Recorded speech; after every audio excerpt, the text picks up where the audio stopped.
Hey, just wanted to go ahead and throw up some fan art before we get started. Hopefully you all enjoy, and thank you all for everything that you guys give to my community. That said, I am very, very sick. That's why there hasn't been any episodes in the last few days, so I apologize for that. So things are going to be a little janky today, including animations and everything. It's just going to be... Look, bear with me, okay? I had to make this video. I had to. Because you have no idea. You have no idea at all what this woman does to me right now. Holy shit, we have a Grixis Marchesa, and I had to immediately make a deck around her. I had to. It's all my favorite things. It's targeting my opponent shit. It's taking it all the time. It's drawing cards. It allows you to reanimate. Hold on. I'm getting ahead of myself. Let's talk about what she does. So she's a Grixis commander for 3/4, and her ability reads, whenever you commit a crime, which is targeting your opponent or their permanents or their stuff in any way, you may pay 1. And if you do, look at the top 2 cards of your library, put 1 into your hand and the other into your graveyard. This is a direct upgrade to a deck that I used to love, which was Nimrus, which was a 5-mana commander that said if you played a card on your opponent's turn, look at the top 2 cards of your deck, put 1 in your hand, and throw the other into the graveyard. This is a direct upgrade to that, in my opinion, because the commander costs less, and you can do stuff on your turn, which means we get to play sorcery speed stuff. Yeah, and we have access to more colors with Marchesa. So, what are we going to be doing? Well, we are going to be targeting our opponent's stuff all game, burning them to death throughout the game as a win con, and just slowly telling people they are not allowed to play Magic the Gathering. Only we get to play Magic the Gathering. Again, apologies for being very sick while making this video, but come on, guys. We have to talk about Grixis Grabby Hands. Let's very first get into our ramp package real quick. We have a 10-card ramp package beginning with Mer Convert, pay 2 life, add a mana of any color. Enterprising Scallywag at the beginning of your end step. If you descended, make a treasure token. Descending in this deck is just getting a permanent into our graveyard. Our deck contains 35 creatures, 15 artifacts, and 1 enchantment, and 37 lands. So all but 16 of our cards are permanents. We should be able to get a permanent into the graveyard with our commander pretty consistently. Honored Heirloom as the obligatory mana rock that lets us get rid of cards in graveyards. Fire Diamond, Prismatic Lens, Charcoal Diamond, Skyfire Diamond, Ornithopter of Paradise, and Arcane Signet as 2 mana rocks, and Wayfarer's Bauble as land fetching mana rock in the deck. Now, the reason we're running things like Prismatic Lens instead of going into some of the other 3-mana rocks like I normally would, or cards like Scampering Surveyor, is because we have a commander who costs so little. We want to make sure that all of our mana rocks are coming out on turns 1 and 2, and then that way the commander can come out on turn 3. We want our rocks just to fix our mana. We don't want them necessarily for anything other than that. We want Marchesa coming out as soon as possible, as early as possible. But she has a draw engine attached to her. But we need to supplement that draw engine with our own, beginning with Merfolk Looter. Lets us draw a card and discard a card, which will be useful for the Reanimation package we're going to talk about later. Bonded Fetch does the same thing. Reckless Scholar does the same thing. Obsessive Stitcher does it as well, drawing and discarding, but we can also sack it to reanimate any creature from our graveyard. Monsalante the Grey Door does it as well. Draw a card, discard a card, or we can transform it to make a gigantic mana engine. Starving Revenant allows us to Surveil 2, and then for every card we choose to draw, we draw a card and lose 3 life. And then if we draw a card when there are 8 or more permanents in our graveyard, target opponent loses a life, and we gain a life. Which, of course, means that we... this is... oh, boy. So targeting our opponent is a crime. So let's just very, very quickly... we're going to do a thing where we type in, what is a crime Magic the Gathering? Real quick, you commit a crime when you cast a spell or activate an ability or put a triggered ability on the stack that targets an opponent, or a spell or ability an opponent controls, or a permanent they control, or a card in their graveyard. Do I have to explain to you what happens with Starving Revenant? If you draw a card, if we have 8 or more permanents in our grave, which is easy to do with our commander, we then get to look at an opponent and go, hey, you burned for 1. Well, I guess that means the Revenant gets to hurt you. And also, like, it's added burn on top of everything our deck is doing, which is just absolutely perfect. The only thing that would make it more perfect is if Marchesa said draw cards. Then Starving Revenant could just ping off it and we could dump all of our mana into burning people and getting just a giant hand. But unfortunately it doesn't. We get one burn off of it, but that burn will always trigger our commander. So when we begin our turn, we draw a card for our turn. We get to trigger the Starving Revenant, which means we get to pay a mana and trigger our commander. So we get to basically draw 2 and loot 1 every turn if the Revenant is on the board. Then we have Everflowing Well, another Descend card. When it enters the battlefield, mill 2 cards and draw 2 cards. If we have 8 or more permanents in our graveyard, we can transform it into the Myriad Pools, which lets us, whenever we cast a permanent spell using mana from the pool, we can turn another permanent we have into a copy of whatever spell we have on the stack, which has some applications we can utilize later on in the game, but primarily this is here as a draw spell that turns into a ramp spell later in the game.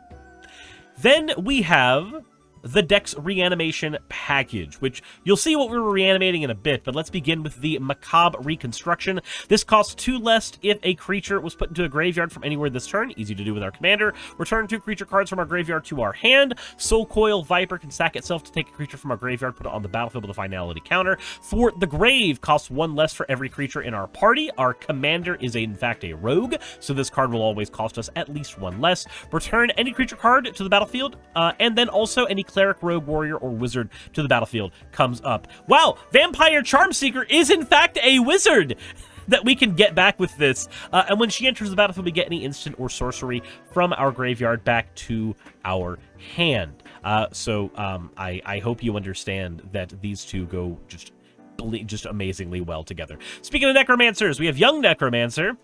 When it ETBs, exile 2 cards from your grave. When you do, return any creature from your grave to the battlefield. Dread Return, it can return a creature from your graveyard to the battlefield, and then it can flash back by sacrificing 3 creatures. Victimize! We can get 2 creatures from our graveyard to the battlefield by sacking 1. That of Rebirth, every time our creatures die, which will happen pretty frequently in a deck that is trying to make as many enemies as we are, put an oil counter on the vat, and then we can remove 4 oil counters to reanimate a creature. Doomed Necromancer can sack himself to reanimate a creature. Back for seconds, can get 2 creatures from our graveyard to our hand, but if we bargain it by sacking, say, a treasure, we can get one of those creatures to the battlefield instead if its mana value is 4 or less. Deadly Derision can blow up. This one is actually not a reanimation spell. I put it in the wrong section. Deadly Derision is, we'll talk about it here in a bit, but this is actually removal and interaction. That's why I farked it up. Haha! Then we have Phyrexian Delver. When it enters the battlefield, take any creature from our graveyard, put it into the battlefield, lose life equal to that creature's mana value. Which doesn't hurt us too terribly much, because even though we're losing a lot of life that way, we are probably in a position where we are keeping people from hitting us very, very well. But what creatures are we reanimating? Well, let's begin with the exciting ones, the Primordials. This is part of the What's Yours is Mine section. Earlier Marchesas have this very grabby hands effect to them where they take cards from our opponent, so let's keep with that theme. Sepulchre Primordial, when it enters the battlefield, take a creature from each player's graveyard and put it onto the battlefield under your control, which of course triggers our commander. Molten Primordial, take a creature from every person's field and put it onto our battlefield until the end of the turn. Diluvian Primordial lets us cast an instant or sorcery from each player's graveyard without paying its mana cost. Each one of these triggers our commander, and each one of these Primordials is just an amazing reanimation target for the deck. These are the ideal reanimation targets in the deck, because anytime we get one of these out, it is a gigantic tempo swing in our favor. However, we do want to be able to target our opponents lots and lots and lots of times, so let's talk about our 24-card thick removal package. Beginning with the Gearbane Orangutan. 3 mana, it ETBs, blowing up any artifact, or we can sack an artifact to put 2/1/1 counters on it. It also has reach, which is good for keeping our life padded. Yavimaya Steel Crusher, it can sacrifice itself to blow up any artifact. It also has Enlist, which is not relevant text for our deck. Grim Bounty can blow up any creature or planeswalker and make a treasure token, which we can then use to pay for Marchesa's abilities. Deadly Derision does the same thing, blows up a creature or planeswalker, then gives us a treasure token. Blood Spatter Analysis can deal 3 damage to a creature and opponent controls, and then if a creature dies at any point, we can mill a card and put a Bloodstain counter counter on the analysis, and then sack it once it has 5 or more bloodstained counters, and when we do, we can take any creature from our graveyard and put it back into our hand. Ghastly Death Tyrant can blow up an enchantment an opponent controls. Contract Killing can blow up a creature, and then we make 2 treasures as a result of that. Join the Dead makes a creature get -5/-5, but also if we have 4 or more permanents in the graveyard, we can make a creature get -10/-10 instead. A very easy way to get rid of Indestructible in our deck. Meteor Golem, of course, my son, blows up any non-land permanent. Depths of Desire returns a creature to its owner's hand and then gives us a treasure token. Manic Vandal ETBs and destroys an artifact. Overseer of the Damned blows up any creature and then gives us a token printing machine. Feed the Swarm can blow up any creature or enchantment. Shriekmaw can blow up any creature as long as it is not an artifact or black. We use it because we can pay 2 to evoke it. Negate can prevent us from dealing with problematic spells because it can counter a non-creature spell. Abrade can blow up a creature or an artifact. Patron of the Vein can blow up a creature, and then if a creature and opponent dies, we can exile it, and then put a 1/1 counter on every vampire we control, which is usually just going to be the patron. Ravenous Chupacabra can blow up any creature when it comes onto the battlefield. Dalek Drone can blow up a creature and burn an opponent. Resculpt can exile an artifact or a creature and then give us a token give them a token as a result. Noxious Gearhulk blows up a creature and then gives us life. Black Sun Twilight can get rid of indestructible creatures by giving them neg-X, neg-X. If X is 5 or more, we get to also reanimate a creature from our grave. Whale of the Forgotten gets rid of a non-land permanent by putting it into its owner's hand, or making an opponent discard a card, or letting us look at the top 3 cards of our library and put 1 into our hand and the rest of the grave. But if we have 8 or more permanents in the grave, we get to do all of them.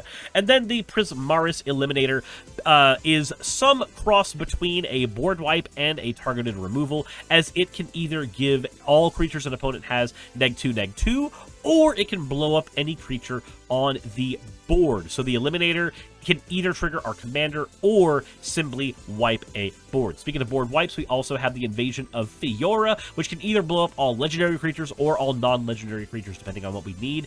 And as it's a battle, if we can flip it, it turns into another Marchesa, the Resolute Monarch. Menace, Death Touch, and when she attacks, remove all counters from any target permanent. At the beginning of your upkeep, if you haven't dealt combat damage since your last turn, draw a card and lose a life. So she is a Phyrexian Arena on top of a board wipe. Then we have the 5-card burn section. This is how we're going to be closing games out, beginning with Vrand the Executioner. If 1 or more creatures we control die, each opponent loses 2 life and you gain 2 life once per turn. Ayara, Widower of the Realm. We can sacrifice our creatures whose ETBs have been spent to deal X damage to an opponent and gain X life, where X is the mana value of the card, which of course triggers our commander. And we can flip her later in the game to become a reanimation engine with Ayara, Furnace Queen. Then we have Dreadhound. Anytime a creature dies or a creature is put into a graveyard from a library, each opponent will lose 1 life, which means our commander will burn them a lot as we get rid of our own things. Then we have Zoya Lava Tongue. At the beginning of your end step, if you descended this turn, each opponent may discard a card or sack a permanent. If they don't, deal 3 damage to each opponent who didn't. We are going to use this to make sure that our opponents are constantly losing cards or life throughout the game. And then, of course, Gary, the Grey Merchant of Asphodel, burns everybody and then gains us X life, where our devotion is gains us life and burns people based on our devotion. And for every point of life that our opponents lose to Gary, we gain a life. All of this is in service of Marchesa, who wants us to commit lots of crimes, targeting all of our opponent's stuff all the time, allowing us to look at the top 2 cards of our library, throwing 1 into the graveyard, and keeping 1 in our hand, which lets us keep our hand constantly full.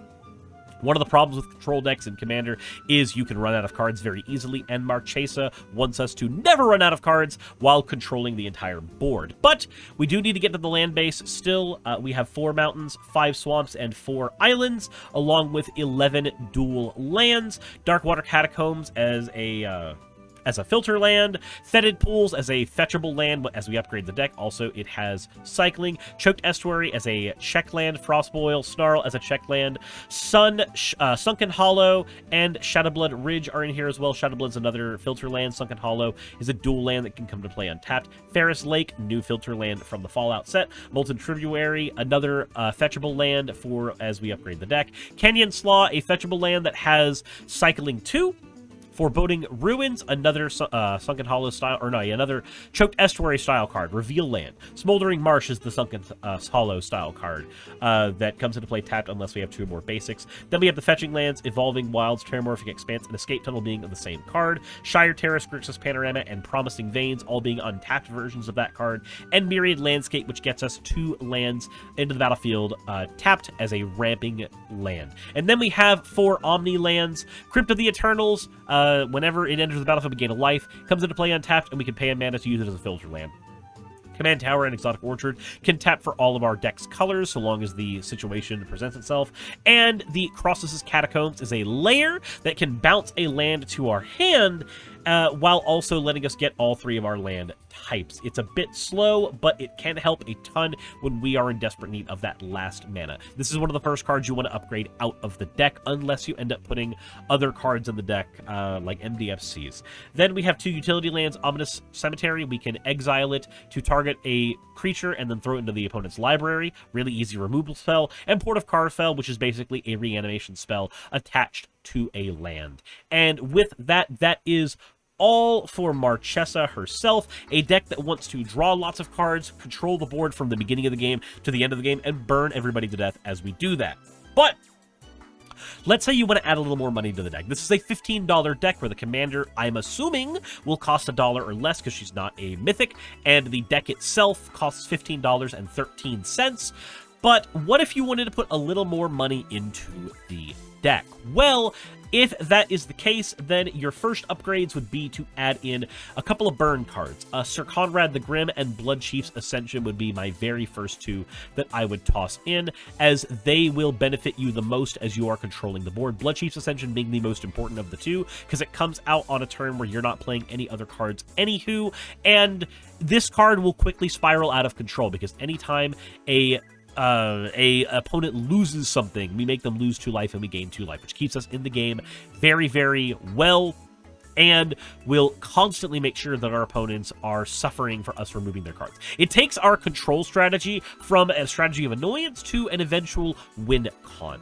Then in the ramp section, the next upgrades that you're going to want to make are swapping out your diamonds for the talismans and signets. You want to make sure that all of your ramp is 1 or 2 mana, though, because you have a 3 mana commander. Try not to run too much that is higher than 1 or 2, because our commander wants to come out as soon as possible.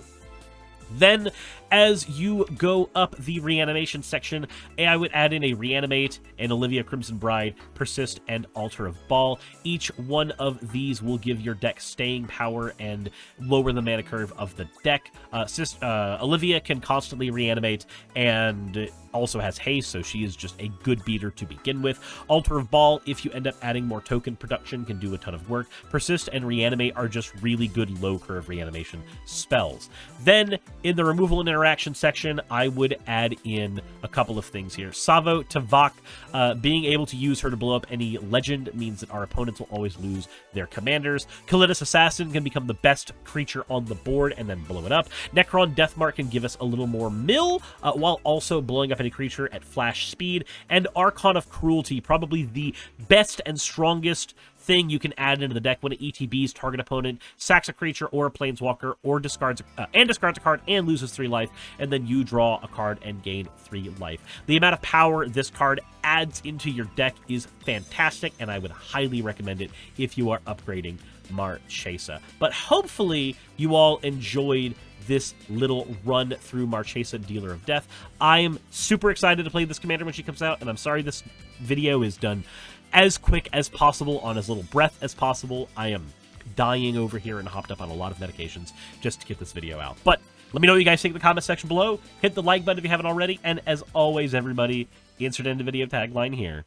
Hey, I just quickly want to give a thank you to all of my wonderful patrons who keep this show running. YouTube and Twitch are a pretty bumpy ride at the best of times, and the stability that Patreon provides me is worth more than I can say here. I'd also like to thank each and every one of my $20 and up patrons here, and they would be Red Joker, Britzkrieg, Cameron, Dren, Jemshin, Smiling DM, Poundini, Nabbity Babbity, Naomi, Isaac, Agamotto, Jordan, Ravi, Giuni, Kiratorian, Prisma, all of you, Sagitt, I'm not saying that part, and Starlight. And finally, thank you to everyone else that helps keep this channel alive. While you're here, why not check out another video? And thank you for watching.